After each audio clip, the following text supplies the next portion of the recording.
Pak. Damaris. Hadir Pak. Firsa Effendi. Hadir Pak. Erlina. Ci. Hadir Pak. Indosari. Hadir. Adalah sebuah zat yang dibuat dengan menggabungkan dua zat atau lebih yang berbeda tanpa reaksi kimia yang terjadi. Oke, jadi bisa bantu. Bisa. Campuran itu adalah Dua zat. terdiri dari Dua zat atau lebih.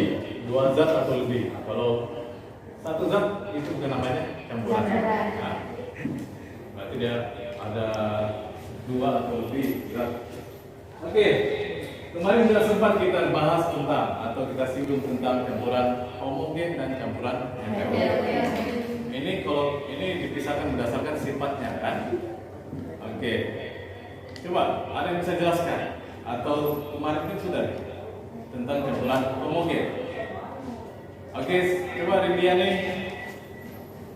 Campuran homogen adalah campuran yang tidak dapat dibedakan zat-zat yang tercampur di dalamnya atau zat-zat penyusunnya. Contoh campuran homogen adalah larutan seperti larutan gula, larutan garam, dan sirup. Nah, kita bedakan yang mana zat terlarut dan yang mana zat larut. Nah, itu yang dibilang campuran homogen. Bisa paham nih? Oke, kita lanjut. Ada satu lagi, campuran heterogen. Heterogen adalah campuran yang terjadi karena zat-zat penyusunan tidak dapat bercampur secara sempurna sehingga dapat dikenali zat penyusunnya. Oh ya, keren. Oke, tujuan pelajaran kita kali ini adalah yang pertama menganalisis jenis-jenis teknik pemisahan campuran. Yang kedua, merancang teknik pemisahan campuran. Oke, ini. Tahu nggak gambar apa ini? Tahu. Gambar apa ini? Garam. Oke, ini gambar. Garam. Oke, Bapak mau tanya, pada saat kapan kalian melihat gambar ini? Dapur. Di warung. Ya, di warung, di dapur, ada juga di toko, ya. Ini yang sering bantu mamanya dipakai, sering ketemu dengan ini. Garam. Ya kan? Ya. Sering. Oke, kemudian Bapak mau tanya, tahu asal garam dapur dari mana? Tahu. Dari mana? Selama ini yang kalian ketahui dari mana? Air laut. Air. Laut. Terus Bapak tanya lagi, di Nunukan ini kan ada yang bisa membuat garam. Apa nih maksudnya tempat membuat garam di Nunukan sini? Di mana yang terkenal? Di Raya. Di sana garamnya bukan dari laut, tapi dari Gunung. Ada yang pernah sudah ke Raya? Belum. Belum. Oke. Selanjutnya pertanyaannya yang Bapak mau tanyakan sama kalian. Bagaimana cara membuat garam dapur? Masak dengan cara kristalisasi. Oke, coba kita waktu jelaskan. Caranya dengan menggunakan. Oke, caranya menggunakan apa? Prosesnya apa? Metode apa dipakai? Kristalisasi. Kristalisasi atau Penguapan. penguapan? Oke, itu ya. Pak. Betul, dengan cara penguapan. Ya. Apakah kalian pernah mengalami hal seperti ini di rumah? Sering. Oke, apalagi saat ini kita lagi musim-musim kemarau kan, airnya mulai ya, ini sering. Kalau menurut aku sering kejadian begini. Oke, jika pada saat itu, ini pertanyaan lagi ya. Jika pada saat itu tidak ada sumber air lain, maukah kalian menggunakan air tersebut? Mau? Tidak ada air nih. Tidak ada air. Kita mau mandi, kita mau cuci baju, tidak ada yang sisa air yang begini. Mau tidak kalian gunakan? Mau. Oke, lanjut pertanyaannya. Apa yang bisa kita lakukan untuk mengatur hal ini? Caranya bagaimana supaya kita bisa menggunakan air itu menjadi dari turun itu menjadi apa? Air jernih. Supaya dia bisa dipakai. Bagaimana caranya? Yang sederhana yang sering digunakan orang tua kita. Gunakan Tawa. kulit. Orang yang Oke, ini ya betul. Ini adalah metode teknik atau metode pemeriksaan campuran dengan cara kromatografi. pemilisan campuran ini dilakukan? Bagaimana? Kertas dikasih tinta, pakai celukai. Warna terus dicelup ke air. Oke, coba jelaskan. Sedikit. Perlahan warna tersebut akan menghambat Oke, dia menggunakan kertas Oke, itu nanti dikasih noda tinta, nanti dicelup sedikit ke air, nanti Akan merambat. Ya, berarti kalau ini metodenya, cara dia prinsipnya di situ dia ada fase gerak dan fase. Nanti kita coba nanti praktek sederhana aja nanti. Ada satu kelompok yang akan Oke, pengertian campuran sudah tahu semuanya kan? Oke, untuk hari ini Bapak jelaskan sedikit tentang metode campuran, kristalisasi, penguapan, filtrasi atau penyaringan, dan ketiga kromatografi kertas. Ini nanti Bapak jelaskan sedikit supaya sebelum kalian melakukan percobaan sederhana ya. Oke, kristalisasi. Oke, yang disebut kristalisasi atau penguapan itu adalah cara memisahkan zat larut dari pelarut. Ada gambar ya. Itu ada cawan, larutan air laut di dalam cawan. Mula-mula air laut dialirkan ke tambak-tambak dan dibiarkan menguap. Kena panas matahari itu dibiarkan aja, dibiarkan aja begitu, kena panas matahari. Hingga beberapa hari setelah jadi garam. Ya, tapi garam itu tidak langsung kita bisa langsung konsumsi. Harus melalui beberapa proses lagi, dibersihkan, dicuci, baru bisa dikonsumsi. Ya. Oke, lanjut. Kromatografi kertas. Kromatografi kertas adalah teknik di mana terdapat pemisahan komponen dari campuran yang tercapai dengan elusi, fase gerak yang membawa sampai dalam kertas. Kan kalau kertas kena air sedikit, nanti airnya menyerap ke kertas, akan bergerak sendiri. Oke, kromatografi kertas merupakan metode pemisahan sederhana yang digunakan untuk memisahkan komponen pigmen. Biasanya itu zat warna. Ya. Oke, lanjut. Ini proses kromatografi. Ini contohnya, bisa dilihat fotonya. Ya, suspensi campuran dasar menggunakan penyaring. Pemisahan campuran dengan penyaringan didasarkan pada perbedaan ukuran partikel zat-zat unsur campuran. Ini bisa paham. Nanti kalau pada saat disaring, yang duluan yang akan lewati saringan itu ukuran partikelnya lebih kecil daripada zat yang tertinggal di saringan. Ya, bisa paham belum? Ini bisa kalian lakukan di rumah. Kalau saring teh itu bisa. Nah, kalau kopi, membuat kopi walaupun kebanyakan atau kopinya apa ya? Dalam itu disaring. Lalu dicampurkan, nanti disaring sampai habis. Nanti yang sisanya itu tinggal disaringan itu dicolok, kita saring dari colok itu pasir yang akan lewati saringan itu apa? Air. Ya. Oke. Oke, bapak makasih ya KPD. Oke, sebelumnya sudah duduk di kelompoknya masing-masing nih? Sudah. Ada juga untuk merancang percobaan sederhana. Itu nanti kalian rancang sendiri, kalian akan lakukan alat dan bahannya apa saja, langkah-langkahnya apa saja ya. Sebab nih. Mulai bagi tugas semuanya, bagi tugas saling kerjasama.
Sari. Sambung.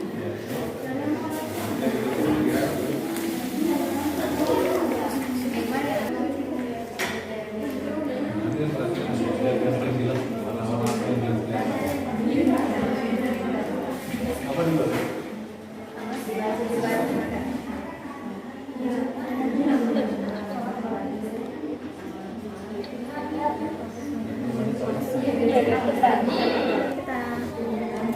Ini semuanya dikasih sendiri nih.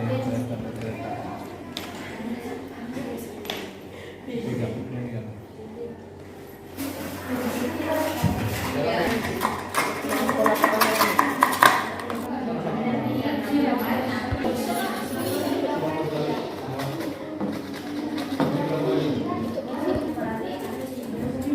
Ini kan sampelnya kan? Ini semua berkali. Iya, ini sampelnya.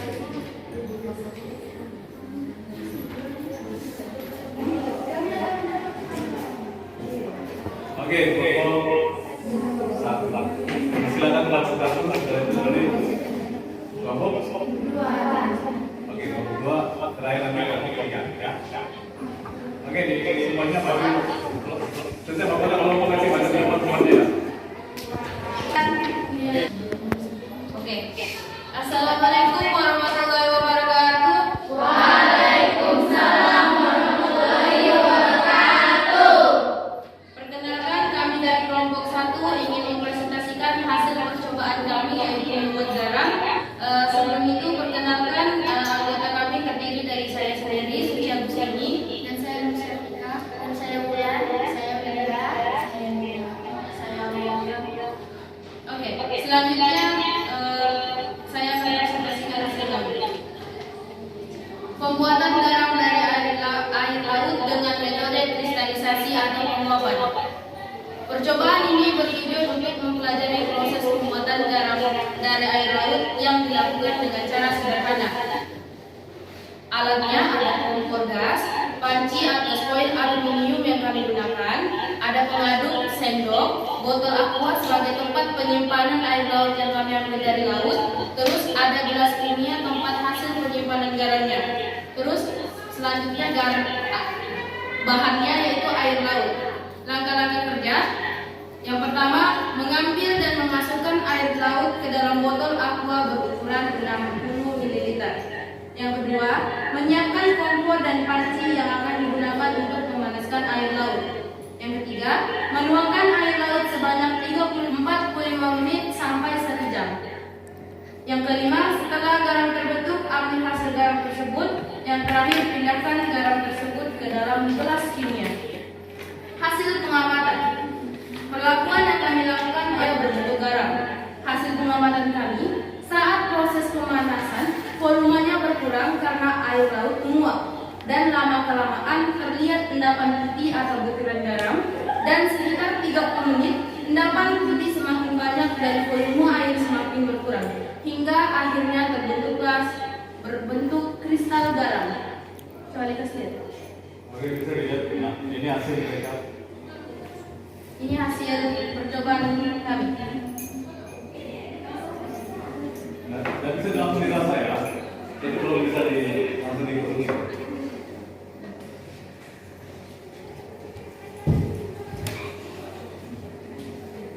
Mau langsung dimakan.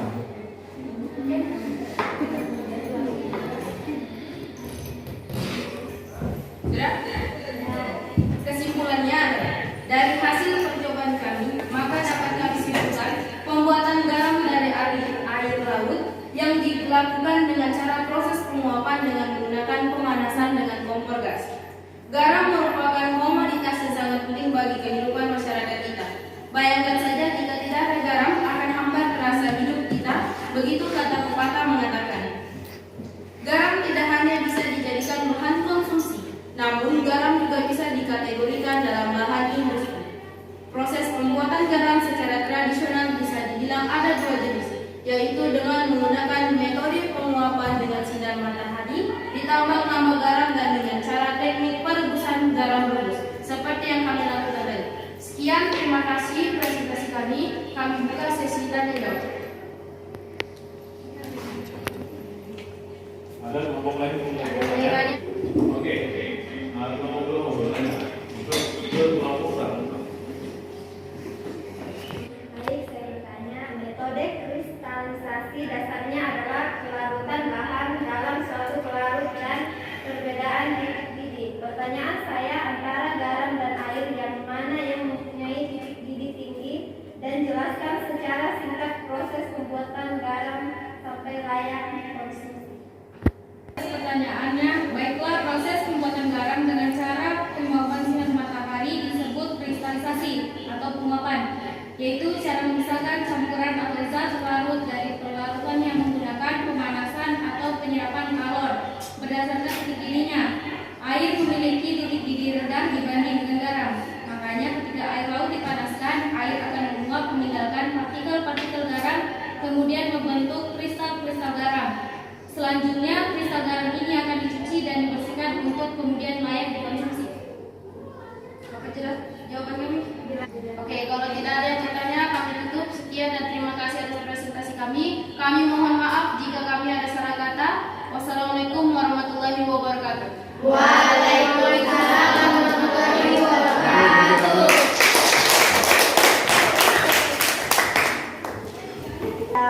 Perkenalkan, kami dari kelompok 2. Di sini ada saya Nur Sultan, saya Siti Nurfeni, saya Firsa, saya Nursikin, saya Rindy, dan saya Makaria.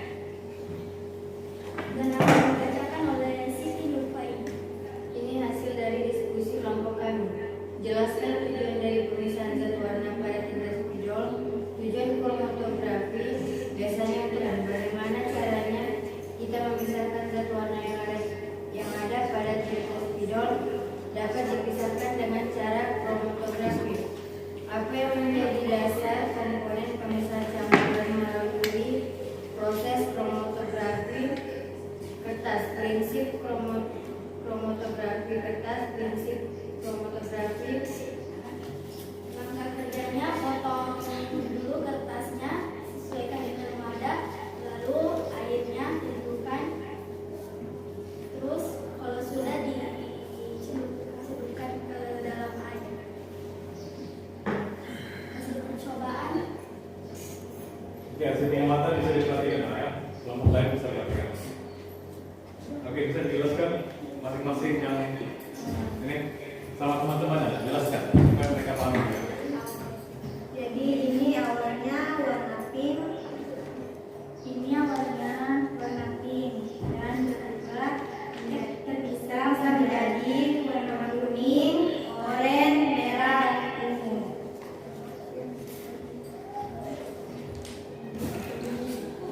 Jadi Ini warna awalnya toska menjadi warna hijau, biru, dan kuning. Dan ini terakhir warna awalnya warna ungu, terpisah menjadi warna pink, ungunya, dan biru. Kesimpulannya, kromatografi merupakan cara pemisahan campur zat berdasarkan memisahkan zat-zat yang dapat pada tinta. Pada kromatografi, komponen dipisahkan antara dua fase, yaitu fase diam dan fase gelap. Fase diam cenderung akan menahan komponen dalam campuran, sedangkan fase gelap akan melarutkan komponen tersebut. Pada percobaan ini, air dalam gelas berfungsi sebagai fase gelap, sedangkan air yang terserap dalam kertas kromatografi fungsi sebagai fase diam. oke, itu kesimpulannya ya. Oke, bagaimana? Maaf. Ada yang ingin bertanya? Pada yang di atas kesempatannya, dari hasil presentasi kelompok kromatografi kertas, saya sangat tertarik dengan perapatan warna-warna yang ada di kertas kain tersebut. Dari satu warna terbentuk beberapa warna lain setelah air merapat naik. Yang ingin saya tanyakan, apakah teknik pemisahan dengan kromatografi efektif digunakan dan apa keuntungannya dari penggunaan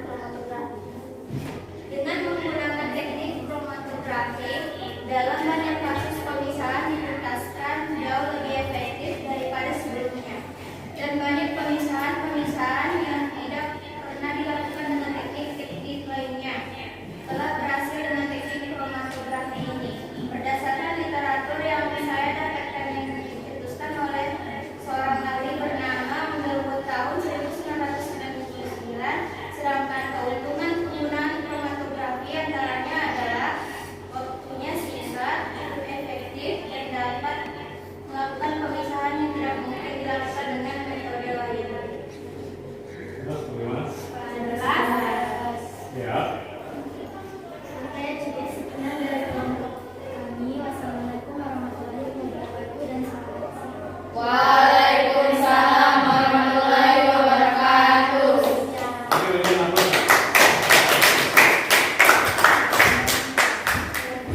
Oke, tadi yang dijelaskan pasti diam dan pasti Gerak.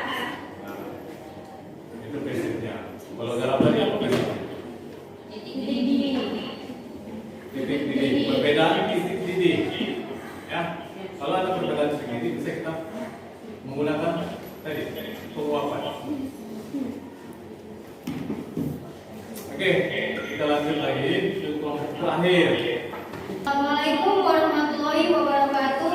Waalaikumsalam warahmatullahi wabarakatuh. Berdirinya kami di sini untuk mempresentasikan hasil percobaan penelitian air yang telah kami lakukan. Pertama-tama, izinkan saya perkenalkan kelompok saya. Saya sendiri Natalia. Saya Natasha. Saya Inanda. Saya Natalis. Saya Nova. Baiklah, percobaan penelitian air. Tujuan mengetahui cara pembuatan air, penjernihan air dengan teknik sari. Air sederhana, di mana tujuan dari penjernihan air itu sendiri adalah untuk menghilangkan pencemaran yang ada dalam air atau mengurangi keadaan sehingga layak untuk digunakan. Alat dan air limbah.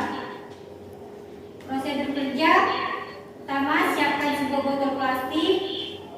Kedua, potong bagian bawah dengan menggunakan gunting. Ketiga, lubangi bentuk botol dengan gunting. Keempat, sehingga air yang sudah disaring perlu diproses lebih lanjut. Dengan cara ini, jika akan dikonsumsi, oleh sebab itu perlu kesadaran dan upaya bersama untuk menjaga kebersihan air agar terhindar dari pencemaran yang dapat membahayakan kesehatan dan lingkungan kita. Oke, hasil yang tadi didapat sudah. Ini hasilnya. Oke, dulu kali perhatikan.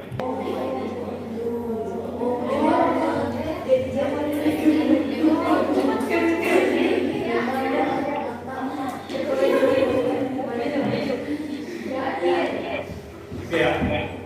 Oke ya. Oke. Sekian dari presentasi kami. Kami buka sesi tanya jawab.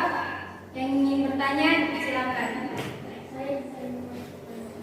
Oke, Bulan. Silakan Bulan. Berdasarkan dari presentasi kelompok kalian tadi, saya tertarik dengan metode yang kalian gunakan dalam proses penjernihan air dan nanti saya akan gunakan di rumah saya. Di sini saya ingin bertanya apakah dengan metode itu saja untuk menjernihkan air atau masih adakah metode-metode yang sederhana lain untuk menjernihkan air yang bisa digunakan di rumah? Oke, coba jawab. Terima kasih atas pertanyaannya. Izin saya menjawab ya.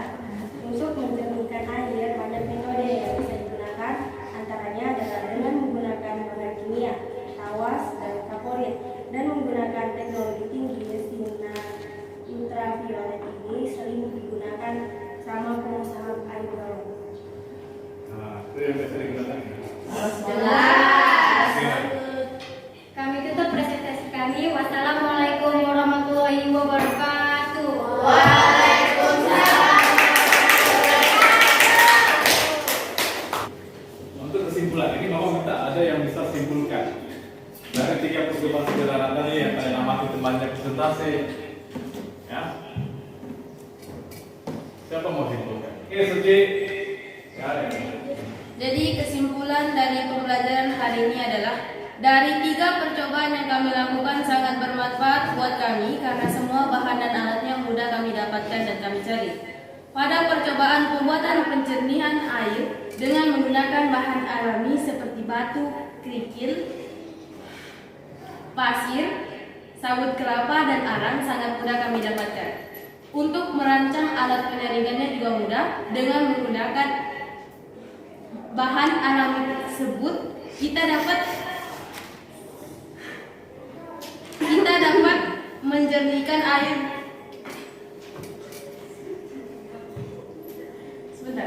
Menjernihkan air yang keruh menjadi bening. Contohnya kayak yang dipresentasikan oleh kelompok 3 tadi, pisahkan antara 2 fase, yaitu fase diam dan fase gerak. Pintar. Fase diam cenderung akan menahan komponen dalam campuran. sedangkan fase gerak akan melarutkan komponen tersebut. Pada percobaan ini, air dalam gelas berfungsi sebagai fase gerak, sedangkan air yang terserap dalam kertas kromatografi berfungsi sebagai fase diam. Sekian itu kesimpulan dari yang saya ambil dari 3 percobaan yang kami dapatkan tadi. Oke, terima kasih. Berikut ada ininya. Dilihat perbedaan titik-titik. Kalau ada perbedaan titik-titik berarti bisa menggunakan metode kristalisasi penguapan. Contohnya tadi pembuatan garam, ya, dari air laut. Oke, kemudian untuk kromatografi kertas itu misalnya komponen dan campuran itu siapa ya? Dari 2 fase. Fase diam dan fase gerak. Ada fase diam dan Fase gerak. itu yang tadi dilakukan percobaan yang tadi kelompok 2 dia menggunakan untuk memisahkan zat muatan dari itu sudah dilihat kan contohnya apa tadi ultraviolet. Oke, tadi ada yang bilang ya kelompok 3 tadi ada yang bilang ultraviolet. Kalau kalian pernah sering nggak duduk-duduk atau singgah-singgah di penjual galon? Silo-silo di dalam. Biasa orang tua kita lakukan pakai menggunakan tawas dan itu biasa dilakukan. Bagaimana? Paham semuanya? Paham? Sebelum kita tutup, Bapak mau refleksi. Ya, refleksi sedikit. Apakah kalian memahami kursus materi pada hari ini?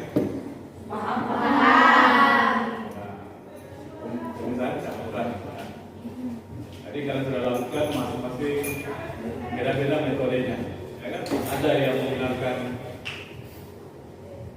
visualisasi, ada yang menggunakan filtrasi atau penyaringan. Kita pasti kan di rumah di kehidupan kalian sehari. Kemudian percobaannya juga kalian rancang cari yang sederhana. Itu bisa kita lakukan di rumah, ya, dan di mana pun. Oke, yang terakhir. Refleksi yang terakhir, apakah kalian senang termotivasi dengan adanya percobaan sederhana ini? Sangat. Kita sudah sampai di kegiatan terakhir, penutupan kegiatan KBM. Tapi sebelum Bapak tutup, nanti Bapak akan memberikan asesmen ya untuk penilaian kalian tentang materi ini. Tapi setelah ini. Oke, untuk menutupi kegiatan belajar pada hari ini, marilah kita sama-sama mengucapkan alhamdulillah.